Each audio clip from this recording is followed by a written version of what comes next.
Books presents an unabridged recording of Z for Zachariah by Robert C. O'Brien, narrated by Christina Moore.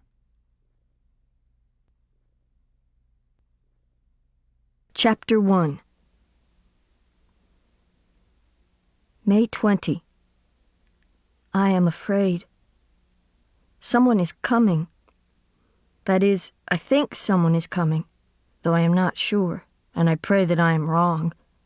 I went into the church and prayed all this morning. I sprinkled water in front of the altar and put some flowers on it, violets and dogwood. But there is smoke. For 3 days there has been smoke, not like the time before. That time, last year, it rose in a great cloud a long way away and stayed in the sky for 2 weeks. A forest fire in the dead woods, and then it rained and the smoke stopped. But this time it is a thin column, like a pole, not very high. And the column has come 3 times, each time in the late afternoon. At night I cannot see it, and in the morning it is gone. But each afternoon it comes again, and it is nearer. At first it was behind Claypole Ridge, and I could see only the top of it, the smallest smudge. I thought it was a cloud, except that it was too gray, the wrong color, and then I thought, there are no clouds anywhere else. I got the binoculars and saw that it was narrow and straight. It was smoke from a small fire. When we used to go in the truck, Claypole Ridge was 15 miles, though it looks closer, and the smoke was coming from behind that.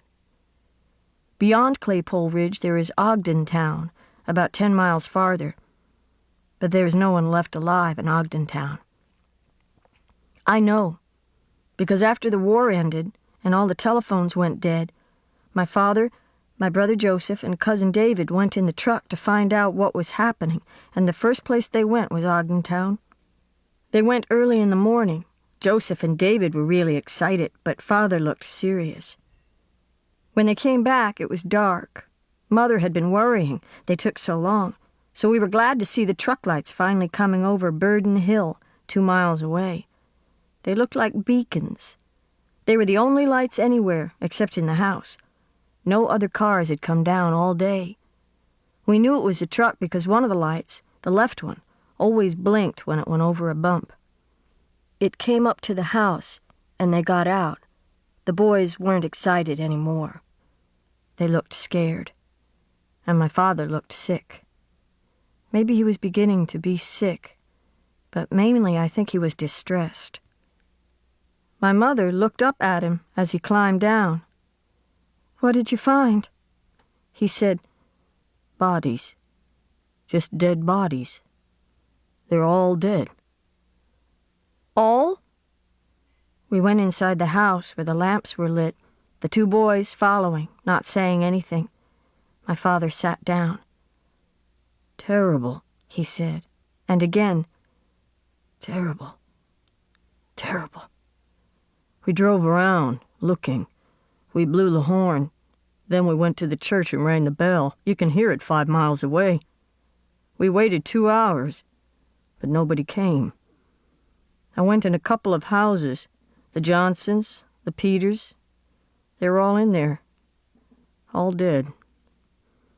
There were dead birds all over the streets. My brother Joseph began to cry. He was 14. I think I had not heard him cry for 6 years. May 21. It is coming closer. Today it was almost on top of the ridge, though not quite, because when I looked with the binoculars, I could not see the flame, but still only the smoke, rising very fast, not far above the fire. I know where it is. At the crossroads. Just on the other side of the ridge, the east-west highway, the Deantown Road crosses our road. It is Route number 9, a state highway, bigger than our road, which is County Road 793.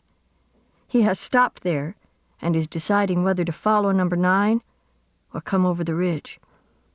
I say he because that is what I think of, though it could be they, or even she. But I think it is he. If he decides to follow the highway, he will go away, and everything will be... To keep listening to this audiobook, I've left you a link in the description so you can do it. at no cost thanks to Audible's 30-day free trial.